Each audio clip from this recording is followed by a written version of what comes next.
How's it going guys, Kris here, and well, it's that time again where a new Battlefield game comes out and I go over and fiddle around with all the settings to see what works best for me and then relay all that information over to you guys. Today I'm going to be running over the Battlefield 2042 settings and basically letting you know which ones I've settled on for the time being, that are currently giving me some pretty decent results. I'm gonna have to be honest, it took me a lot longer than normal this time to tweak them to a good standard. Literally took the whole bloody weekend, and it definitely wasn't as simple as copying and pasting my Battlefield 5 settings over, which, to be honest, would have made life a hell of a lot easier. But before we actually get into the settings, I should probably mention that because I play on PS5, these settings are only going to really be relevant for console and for controller use. So they'll probably translate okay enough over to Xbox and last gen consoles, but maybe not so much for the PC crowd and mouse and keyboard players. Sorry guys. I should probably also mention that while these are my best settings, they might not necessarily be your best settings, but you could always try them and tweak them to your taste if need be. One pretty big tip I can give you before we talk about Battlefield 2042, if you head over to your TV settings and make sure game mode is switched on, this is going to greatly reduce the input lag and basically make the controller feel a bit snappier and more responsive. Most modern TVs have this built in, and it can make a drastic difference when playing all games, not just Battlefield. So anyway, I'm going to go over the different tabs in Battlefield 2042 settings, starting from left to right, and the first one we're greeted with is the General tab. If you've seen any of my other settings videos in the past, you'll probably know that I'm one of those weird guys who prefers to play with vertical look enabled. This is definitely a personal preference, so if you push up on the joystick, your character looks down, and if you press down, they look up. Sounds a bit backwards, but for some reason it's just what I've always been used to doing. Change this if you play in the same way, but if not, just leave it be. Camera shake amount dropped to 50, want to keep that as low as possible to avoid a shaky camera getting in the way of your performance. Crossplay, got that turned off. If you've got friends on other platforms and you want to play with them, you should probably have this turned on, but personally I'd rather not get thrown into lobbies full of PC players who are generally going to have the advantage. If a console only option gets implemented further down the line though, I'd probably have that switched on. I've turned hints for controls off, but left everything else at the bottom at default. Moving over to the display tab next, we're met with the field of view settings at the top, which I've set to 80 for both options. Normally I'd have this a little bit higher in the past games, but because the maps are so big and your targets can be quite far away, I find that having this slightly lower makes it a tad easier to actually spot them. Also, if you set this too high, it's going to look like one of those skateboarding videos from the 90s with that wild fisheye effect, which I can imagine wouldn't be very fun to play with. I've set brightness just slightly higher than default at 60%. This is just so those enemies in dark shadowy areas are going to be slightly easier to see. Motion blur, turn that right down to 0, that way you don't have to contend with any awkward blurring effect. And the next four options, from chromatic aberration to lens distortion, I've got all those switched off too.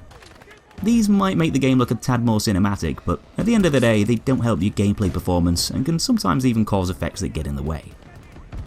Still in the display tab, next we've got our HUD settings. Obviously, you'll want to show the HUD unless you're taking screenshots. The HUD motion setting doesn't seem to be connected with those weird weather effects that happen when the tornadoes appear, so I presume it's just the slight movement effect of the HUD on screen that corresponds with you moving around in the game. You might want to turn this off, but I play on an OLED screen, so I've left this on to help prevent any burning issues. If you also play on an OLED, you'll probably want to do the same. Soldier compass is set to ADS only. I don't really use the compass very much, so at least with this setting it's still there if I need it, but it's not cluttering up the screen outside of ADS. Show vehicle seat set to on, colorblind set to off, though if you are colorblind or just fancy customizing those colours of the HUD, you might want to play around with this. The kill log is turned on, and the show kills option at the bottom is set to nearby, just so we can see who got killed close by, instead of seeing everyone on the bloody server constantly popping up, which to be honest can get a bit distracting. Moving over to the crosshair options, still on the display tab, crosshair opacity is set to 100, and I've left the colour and thickness to the default settings. As for the crosshair projection setting, I'd probably advise switching that off. You only really want to leave this on if you have a tendency to get motion sickness while playing FPS games, otherwise your hipfire is probably going to feel more accurate without it. Pretty much all of the other settings on this tab are left at default, apart from the headshot colour, which I've decided to change to a nice bright yellow colour to stand out a bit more from the others and make it a bit more distinguishable. The last tab on the display section is the minimap options, and at the moment, at the time of making this video, we've only got a few things to do here. Minimap opacity is set at 90, rotate with view left on, and I've put the 3 minimap view distances from top to bottom at 85, 120 and 200. Just so we can zoom the minimap out a little bit while playing as infantry, and see enemies on there a little bit further away, which is going to give you a tactical advantage. I'm not sure whether DICE are going to let us change the minimap size in the future, like we could do in the past games, but if they do decide to patch that into the game later on, I'd probably end up making it slightly bigger too. Next up is probably the most boring part of the video, the sound settings, which we're just going to breeze over very quickly. The first tab is audio, and the top 4 sliders are left at 100. Below this, because I use a surround sound setup, it makes sense to me to use the surround option, but of course, adapt this to whatever best suits you and your kind of speakers you use. If you're just using TV speakers, you're probably best just choosing auto or stereo. As for the audio mix, I've got that switched to speakers, because I'm using speakers. Though once again, pick the option that best suits you here. A lot of people tend to like switching the war tapes mode on, but I'd probably advise not doing this, just because it makes all the sound effects sound extra loud and less precise to their actual positioning in-game. But if you like that sort of thing, go nuts. Hit indicators just set to the standard BF2042 setting, and the in-world radio music switched on. The next tab over is the subtitle settings, and all I've done here is just switch them off, and that's pretty much the sound section done and dusted. Okay, controller settings follow on from this, which is probably one of the most important parts of the guide. The controller schemes tab is first, which I've pretty much just kept everything here at default, apart from the soldier buttons which I've chosen custom. This links directly to the controller mapping tab, but I'll talk a little bit more about that later on in the video, when we get to that section. The next tab over is global options. Once again, there's another vertical look setting which I've switched on, but leave this off if you don't play inverted.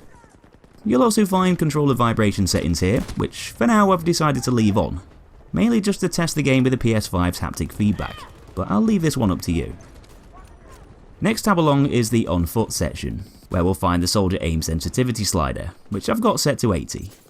This might be a little bit high for some of you guys, but you're probably best playing around with this one and doing a bit of trial and error until you find the right sensitivity that best suits you. With that said, 80 feels pretty good, and if you're used to playing with high sensitivity or control freaks, then you might be best picking a value similar to mine. Below this, yet another vertical look setting, and for some random reason, another field of view setting, which basically just mirrors whatever option you chose earlier on in the display section. Not too sure why it's in 2 places, maybe for quicker access, but it's here as well if you really need it. Under this is the ADS field of view setting, which I've decided to switch on. This basically makes your gun sights relative to the field of view you selected. If you have this turned off, sometimes it'll feel like you're zooming in a little bit too much, which can actually help you out if you're taking on targets further away, but can sometimes cause problems against players nearby. If you want to take on players further away, you're probably better off just equipping a higher magnification scope, instead of relying on field of view to do the zoom in for you, sometimes causing inconsistencies as you play. Now this next part is probably going to surprise a lot of you guys. I've actually had better results switching both the aim assist and aim zoom snap sliders to 0, bizarrely enough. In the past, I've always got zoom snap off because it can sometimes cause more problems than it solves, especially when you're taking on a few players at a time on screen and the zoom snap feature can't quite decide which target it wants to help you kill, and ends up trying to snap between the both of them at the same time, literally throwing your aim off target. A lot of you guys might like this feature, but I prefer to rely on raw input as opposed to a system that pushes your sights towards a target when you ADS. As for the normal aim assist setting above the zoom snap, what this normally does is apply a slowdown effect when you aim towards a target, basically making it a tad easier to make fine adjustments while aiming. The problem is, in Battlefield 2042, this slowdown effect seems to kick in quite early and makes aiming feel a bit sticky as you aim towards and around your target. So if you're aiming a couple of feet next to your target, your aim will often get stuck there, forcing you to miss. Something definitely feels a little bit off with this aim assist setting, which I'd often have switched on in other games, but I'd recommend trying to play with it either turned to 0 or at least toning it down to a value below 30%, just so it's not quite as sticky. With that said, if aim assist does get improved in future updates, then I'd probably advise having it on, even if it's just on a low value. All the movement options below this are just left at their default settings, and the same thing goes for zoom settings below these. All apart from the soldier zoom aim sensitivity, which I've got set to 65. This just makes the aiming a little bit slower, which also helps to counter the need for that aim assist slowdown effect. Below this is a section labelled Other, and the only thing I've changed here is the quick throw grenade feature is turned on.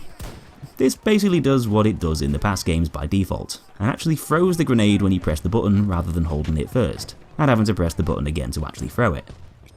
The only problem with this is you actually throw both grenades at once, unless this gets patched out. But you can manually stop this by hitting the weapon swap button to get your gun out, just after you've thrown the first nade. Below this is the advanced section, and for now I've decided to turn aim acceleration off, which is the same as I had it in the past games. Everything below this is simply left at default, with the uniform soldier aiming switched on, and the coefficient set to 133.